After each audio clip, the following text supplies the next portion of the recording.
This episode of FineScale Modeler's New Product Rundown features Tamiya's P-38H, Takom's Armored Jeep, and Hasegawa's Crusher Joe kits. New Product Rundown brought to you by Hobby Zone USA, your source for hobby storage solutions, hard-to-find hobby tools, and aftermarket modeling needs, and by Cult TV Man's Hobby Shop, your source for science fiction and fantasy kits, decals, aftermarket detailing sets, and more.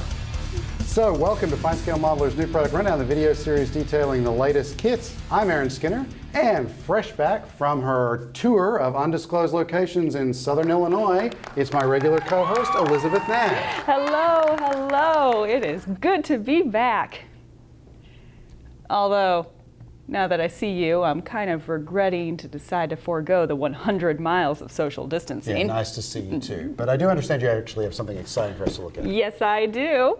It's Tamiya's 1/48th scale P-38H Lightning, a follow-up to the hugely popular P-38FG released last year.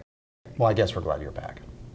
All of the parts for the original kit are in the box, with one tree accounting for the new parts to produce the H, including an instrument panel with different dial arrangement, internal plate for the nose gear door, larger carburetor intakes, nose and main gear legs, supercharger intakes, and modified nose guns. We looked at the original kit in detail in episode 166 from September 2019, but let's hit the highlights here, including the full span upper wing half that includes the top of the cockpit pod and engine nacelles that mate with the lower center pod, lower wing halves, booms, and horizontal stabilizer. Surface detail includes fine recessed panel lines and rivets. The ailerons and rudders are separate, and the kit features detailed superchargers, engine intakes, wheels, and gear bays. Cockpit detail comprises of floor, walls, seat, radio equipment, panel shroud, and pilot. The beautifully molded windshield and rear canopy fit along panel lines, and optional parts allow the canopy to be posed closed or open. Lights are also included, and Tamiya provides masks for the clear parts and metal ball bearings to keep the nose wheel grounded. The decals and color diagrams provide markings for a single P-38H 23 Skidoo flown by Ace Perry Dahl with the 432nd Fighter Squadron.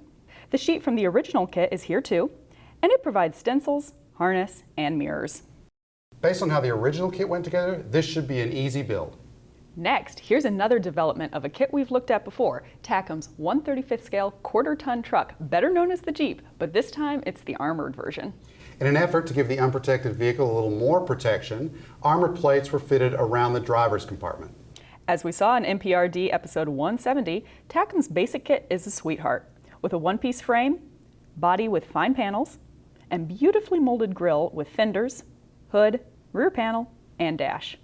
Take a look at the nice leaf springs, axles, drum brakes, and the well-molded tires and wheels. Under the hood lurks a detailed engine with a block, sump, transmission, transfer case and flywheel, and a bunch more. Interior detail includes rear and front seats with molded creases, fuel tank, steering, shifters, and pedals, as well as a pintle mount in front of the passenger seat for an M2 50 caliber machine gun. A fret of photo-etched brass supplies the armor for the crew and radiator, as well as eye bolts. The clear parts provide the headlight lenses and the unused windshield. The armor replaced it on the vehicles.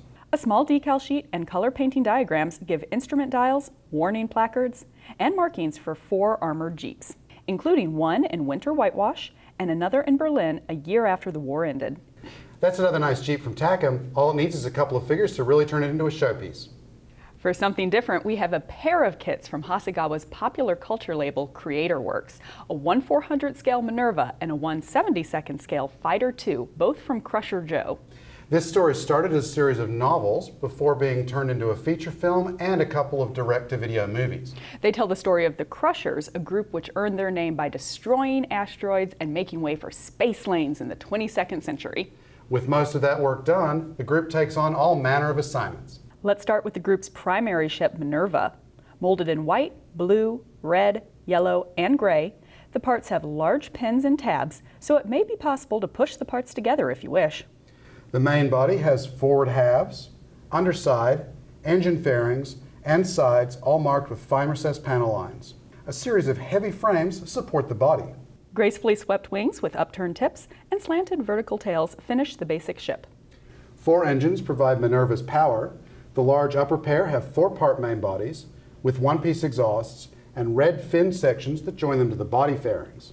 The smaller lower engines have round 3-part bodies and one-piece exhausts and similar red sections that come from aircraft-style intakes under the ship. Optional parts allow the landing gear to be posed up or down. Other alternate parts can be used to show the ship's armament, including a dorsal turret, ventral missile pods, and more ready for action. A multi-pose stand holds the ship in flight, and the kit also includes Minerva's galleon and Fighters 1 and 2. The decals and full-size color diagrams provide the ship's markings, including Crusher Joe's personal insignia, windows, and stencils. There are also markings for the fighters and galleon. Speaking of the fighters, the other Hasegawa kit we have is the 1/72nd scale Fighter 2. Like the Minerva, it is molded in color and looks as if the parts may be pushed together, centered around a solid core. The side-by-side cockpit has seats, rear bulkhead, instrument panel, controls, panel shroud, and figures. The forward body, molded in red, has lower and upper pieces that sandwich the intakes and the cockpit section. Wing leading edges, cannon fairings, and a white nose finish the forward fuselage. The rear of the craft, molded in halves, is white, as are the wings.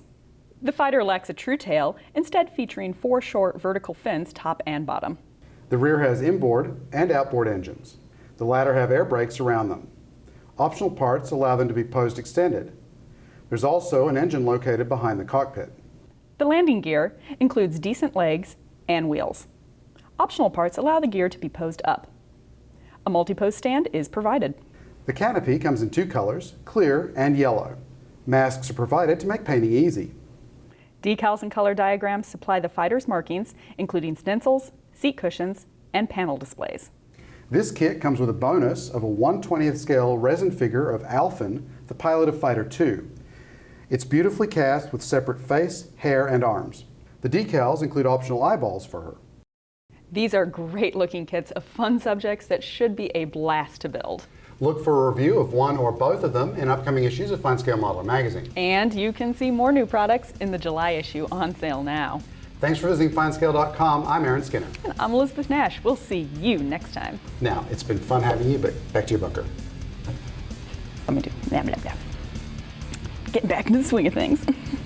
Quarter-ton truck. Ah, mother trucker. Oh. Under the hood lurks a detailed lurks. Shut up. Yes, lurks. Under the hood lurks. Oh crap! I'm Elizabeth Nash. I'm back, baby doll.